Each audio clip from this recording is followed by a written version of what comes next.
73岁的老人脱下厚厚的棉裤，光腿踏进寒冷刺骨的冰河中，零下30度的气温，如果沾湿裤子，将极易患上低温症。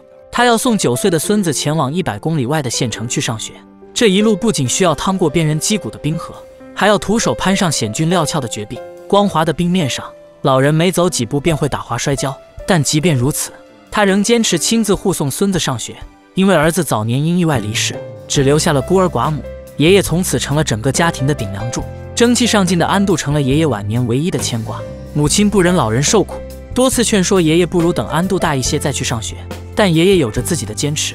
他深知只有接受知识的阳光洗礼，稚嫩的幼苗才能在这片土地上茁壮成长。茶村是位于喜马拉雅山脉深处的一个小村庄，村里10几户人家祖辈都靠放牧和种植为生，孩子们5岁起就要帮着照顾牲畜。但随着与现代文明的接轨，村民们的思维也有了改变。但村里没有学校，要上学就得去到100公里外的列城。村子里每年大部分时间与世隔绝，无法通行，只有等到大雪降下，河面结冰，才能送孩子们上学。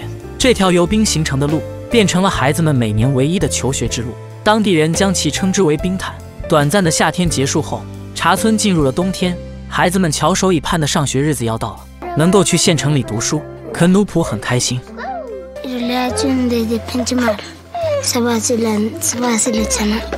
但母亲却非常不舍，她很担心儿子在路上的安全。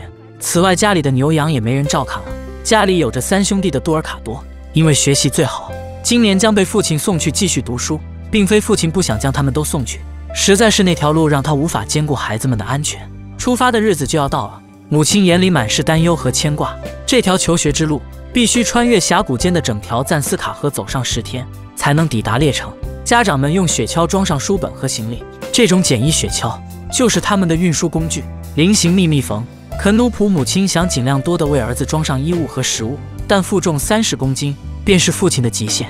这一次分别将是1年时间，只有在明年暑假才能回来。村长为上学队伍举办了欢送仪式，祈祷他们一路顺利抵达。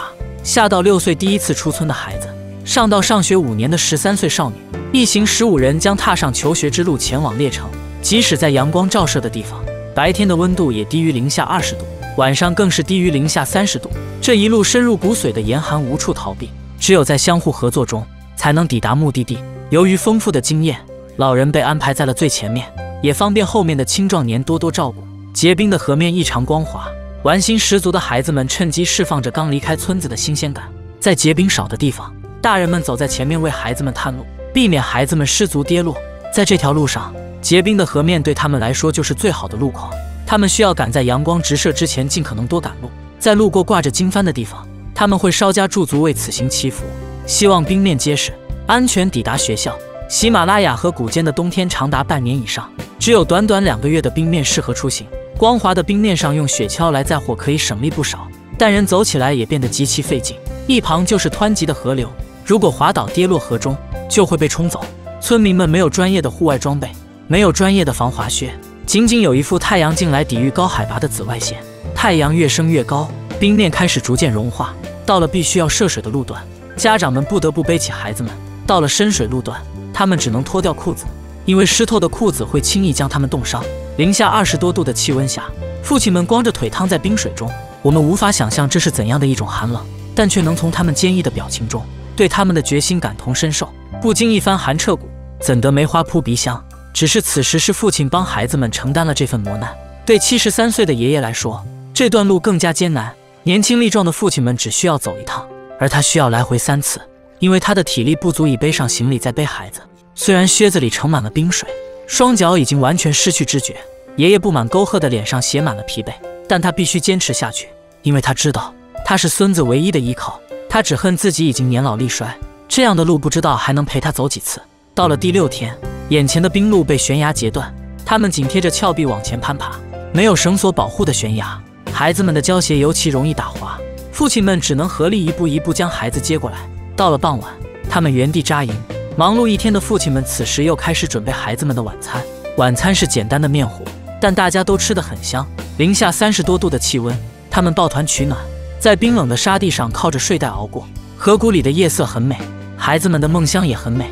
第2天，天刚蒙蒙亮，他们就需要抓紧赶路。经过1夜的冰冻，尽早出发能赶上更多好路况。走在最前面的爷爷一个脚滑，别着腿重重摔在了冰面上，来不及坐着缓气。他努力挣扎着站起来，他不能落后太多，否则无人照应更加危险。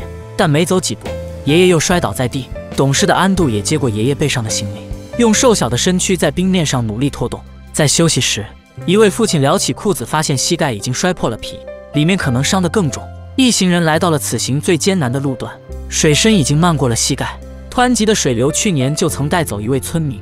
经验丰富的爷爷用木棍探好了路，然后组织大家有序过河。虽然这条路他们还需要走上许多年，但不会有一位父亲退缩。他们深知，现在走得越多，孩子们未来的路就更加平坦。并非所有孩子们都有这样跋山涉水上学的机会，学费1年需要6900多元。这些孩子们大多数都是得到资助，才能去到城里的学校读书。晚上队伍来到一处洞穴，这是难得优渥的住宿条件。他们可以生起火，吃上一口热食，睡在温暖的火堆旁，烤干白天浸湿的衣物。上路前，大家都在烘烤袜子，这样就可以双脚暖和地出发了。翻越陡峭的山谷，走在一间宽的嶙峋小路上，他们又一次来到不得不涉水的路段。水深没过大腿，双腿已经失去知觉，在河水力量的冲刷下，爷爷就连站稳都困难，只能在别人的帮衬下才能爬上岸。一旁的峡谷上，挖掘机正在工作着，碎石轰隆落下。或许要不了多久，他们就不用再经历这样艰难的路段。一行人出发10天，终于走完了冰河，学校已经近在眼前。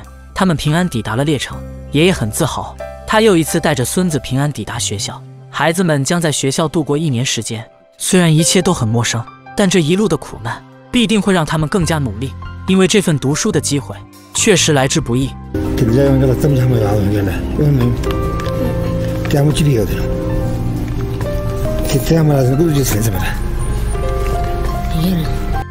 父亲们将要返程回去了，下次见面就是1年后。这样艰难的旅途，他们还需要再经历一次。